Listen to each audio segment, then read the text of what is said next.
ഞായറാഴ്ച ഇവിടുത്തെ പള്ളിയിൽ 8-ാം പെരുന്നാളായിരുന്നു കേട്ടോ. അപ്പോൾ അവിടെ പോണ ഒരു ചെറിയ വ്ളോഗാണ്. അനിയത്തിമാരും ആൻറ്റിയൊക്കെ വിളിച്ചിട്ടുണ്ടായിരുന്നു. ഞാനിപ്പോൾ നല്ല ഉറക്കം വന്നിട്ട് ഞാനൊരു 6 മണിയൊക്കെ ആയപ്പോഴാണ് എണീറ്റത്. മോർണിംഗ് എഴുന്നേറ്റപ്പോൾ തൊട്ടേ ഭയങ്കര തുമ്മലായിരുന്നു. അതുകൊണ്ട് തന്നെ ഞാൻ അലർജിയുടെ ഒരു മരുന്നെടുത്ത് കഴിച്ചായിരുന്നു. അത് കഴിച്ച് തന്നെ ഭയങ്കര ഉറക്കം തൂങ്ങലായിരിക്കും കേട്ടോ.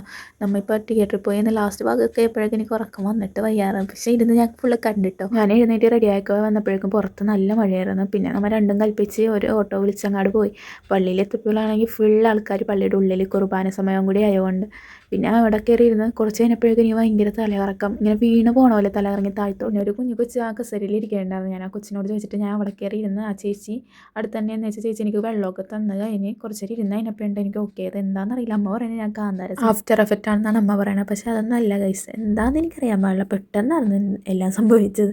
പെട്ടെന്ന് തന്നെ ഓക്കെ ആവുകയും ചെയ്തു. പിന്നെ അമ്മ പുറത്തോട്ട് ഇറങ്ങിയിട്ട് ഞാനൊരു ജിമുക്ക വാങ്ങിയായിരുന്നു. പിന്നെ ഞാൻ കൂടുതലും വന്നത് ഈ കുംബ്ലൂസ് നാരങ്ങ കിട്ടും ഈ പള്ളി പെരുന്നാളിന്. ഇവിടുത്തെ മെയിനായിട്ട് ഈ കുംബ്ലൂസ് നാരങ്ങ, അതേപോലെ കരിമ്പും കിട്ടും. കരിമ്പിനോട് എനിക്ക് അത്രയ്ക്ക് പ്രിയമില്ല, കുംബ്ലൂസ് നാരങ്ങ ഭയങ്കര ഇഷ്ടമാണ് കേട്ടോ. അപ്പോൾ നമ്മൾ പുറത്തോട്ട് ഇറങ്ങിയിട്ട് അത് വാങ്ങി. പിന്നെ അവിടെ തന്നെ നിന്ന് ദൈവത്തിനെ പ്രദക്ഷിണത്തിന് കൊണ്ടുപോകുന്നതും കണ്ടായിരുന്നു കേട്ടോ. ഈ പള്ളി പെരുന്നാളിന് എന്തായാലും നല്ല ഇടിവെട്ടി മഴ ഉണ്ടാവും എന്നാണ് പറയണത് എല്ലാവരും. അതേപോലെ തന്നെ നടക്കുകയും ചെയ്തിട്ടോ. ദൈവത്തിനെ കൊണ്ടുപോയപ്പോഴേക്കും മഴ കുളിച്ചാണ് ദൈവം പോയത്. അങ്ങനെ എല്ലാ പ്രാവശ്യം ഉണ്ടാവാറുണ്ടെന്നാണ് പറയണത്. നമ്മൾ അതും വാങ്ങിയിട്ട് നേരെ വീട്ടിലോട്ട് പോകുന്നു കേട്ടോ.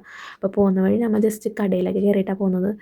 എനിക്ക് നാരങ്ങ കലക്കി കുടിക്കാത്തതുകൊണ്ട് ഒരു സോഡയും വാങ്ങി നാരങ്ങ വാങ്ങിയിട്ടാണ് കേട്ടോ പോയത്. അവിടെ ചെന്നപാടെ ഞാൻ ആദ്യം എടുത്തത് കുംബ്ലൂസ് നാരങ്ങയാണ്. ഭയങ്കര ഇഷ്ടമുള്ള സാധനം കേട്ടോ. എനിക്കത് അനിയത്തിമാർക്ക് ആദ്യമായിട്ട് ഇത് ഭയങ്കര ഇഷ്ടം. ഇതാണ് കേട്ടോ ഞാൻ വാങ്ങിയ ജിമിക്ക. സിമ്പിളായിട്ടുള്ളത്, ജസ്റ്റ് എനിക്ക് വർക്കിനൊക്കെ പോകുമ്പോൾ ഇട്ടുകൊണ്ടും പോകാമെന്നും പറഞ്ഞ് ഞാൻ വാങ്ങിയതാണ് കേട്ടോ. പക്ഷേ ഉണ്ടല്ലോ നമ്മുടെ കുംബ്ലൂസ് നാരങ്ങ അത്രയ്ക്ക് പഴുത്തിട്ടുണ്ടായിരുന്നില്ല, അതുകൊണ്ട് തന്നെ മധുരം ഉണ്ടായിരുന്നില്ല കേട്ടോ. അപ്പോൾ ഇത്രയുള്ള വീഡിയോ ഇഷ്ടപ്പെട്ട എന്തായാലും സപ്പോർട്ട് ചെയ്യാൻ അടുത്ത video. Bye bye, see U.